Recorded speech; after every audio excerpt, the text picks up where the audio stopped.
Lənkəranın dörd bir tərəfi xırda istirlərin, göllərin, çayların əhatəsində idi. Çəlti yığımından sonra leysan yağışlar yağar, çəltiyin tör-töküntülərini çaylara, çaylar da dənizə axılardı. Təbiyyət öz-özünü tənzimləyər, ahəngdarlıq yaradardı. Ümumittifaq bostanı deyib, çəltiyin yerinə kələm əkildi. İstirlər quruduldu. Bunun nəticəsində balıqlar da qaçdı bu diyardan, köçəri quşlar da. Kələm sevənlərin xatirinə gübrə verib narkoman etdilər torpağı.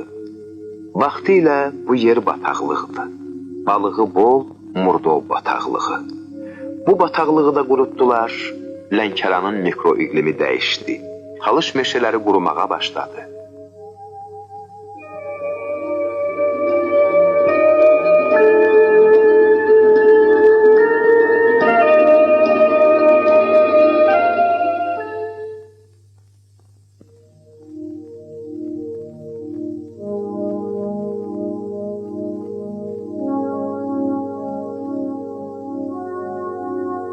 Talış meşələri, planetimizin meşə muzeyi.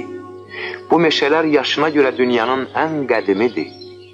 Bu ağaclar təkcə Azərbaycan üçün deyil, bütün dünya üçün əvəz olunmazdır. Çünki ən qədim reliktlər bu meşədə məskən salıb. Dəmir ağacı, Nil ağacı, Hind akasiyası, probka ağacı, dünyada kökü kəsilmiş bu ağaclar burada sığınacaq tapıblar. Dərman bitkilərinin mədənidir talış meşələri. Analarımızın beşiyi, balalarımızın kitabıdır talış meşələri.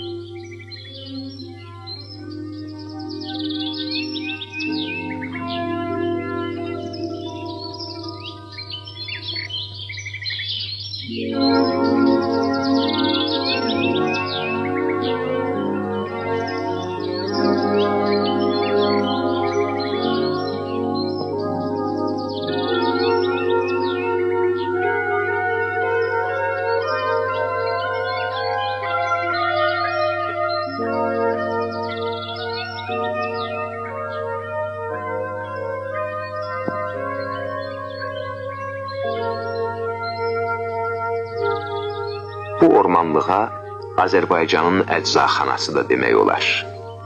Dünyanın meşə tarixini burada öyrənmək mümkündür.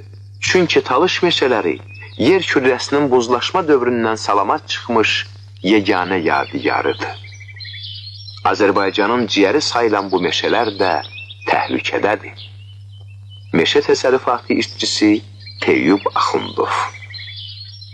Mən 40 ildir ki, bu meşələrdəyim. Bu 40 ildə bu meşələrin başına daha nə müsibət gətirilmişdir.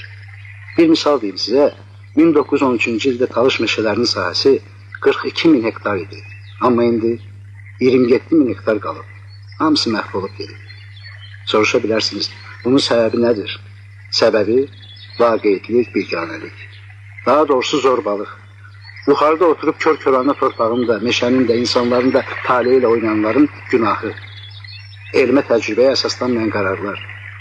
Bu illər ərzində o qədər görmüşəm ki, dünya görmüş qocalar deyirdilər ki, Murdovu qurutmaq olmaz, Allahın qəzəbinə gələrsiniz. Acısını sonra çəkərsiniz. Amma nə cəmaata qulaq asdılar, nə də ağsaqqallara. Dedilər ki, bu əmirdir. İllər keçdikdən sonra meşələrdəki ağaclar qurumağa başlayanda məlum oldu ki, bu qocalar doğru deyilmişlər. Sən demə bu meşələri qoruyub saxlayan Murdov bataqlığı imiş. Onun yeraltı suları ilə bəslənirmiş bu meşələr. Atalar doğru deyib, bir dəli quyuya daş atdı, üz ağıllı onu çıxara bilmədi. Bizim meşələrdə pir, ocaq çoxdur. Bilirsiniz niyə? Çünki meşələrdə pirlər, ocaqlar təbiətə sitayişdir. Həm də onların qorunmasıdır. Bu ağaca niyyət ağacı deyirlər.